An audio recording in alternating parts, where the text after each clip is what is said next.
Quran, Bible, Gita जेवढे प्रिय तितकंच आम्हाला संविधान पवित्र आहे। संसदेमध्ये संविधानाची पूजा पंतप्रधान नरेंद्र मोदी यांनीच केली असं रावसाहेब दानवे यांनी म्हटलेलं आहे। संविधान बदलाच्या आरोपांवर रावसाहेब दानवे यांनी आता काँग्रेसवर हल्लाबोल केलेला आहे। तर काँग्रेसकडून वारंवार भाजपवर संविधान संपवण्याचा कट रचत असल्याचा आरोप केला जात असताना भाजपचे वरिष्ठ नेते रावसाहेब दानवे यांनी संविधानाचं महत्त्व भाजपला खूप जास्त कळलं असून पंतप्रधान नरेंद्र मोदी यांनी संविधानाची पूजा केली असं म्हटलेलं आहे। तर आम्हाला कुराण, बायबल आणि गीता जेवढे पवित्र आहेत तेवढेच आम्हाला संविधान पवित्र आहे असं त्यांनी म्हटलेलं आहे।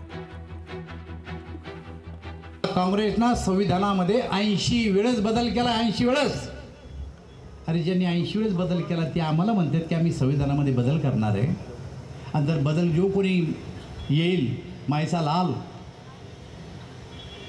तो आमदार होईल का, तो खासदार होईल का, तो मंत्री होईल का, तो राष्ट्रपती होईल का? कुराण आणि बायबल आणि गीता जेवढे आम्हाला पवित्र आहे तेवढंच आम्हाला कुराण पवित्र, ही गोष्ट लक्षात घ्या। संविधान आम्हाला पवित्र आहे तेवढंच। लोकशाही मराठी ऐका, पहा, जागरूक रहा।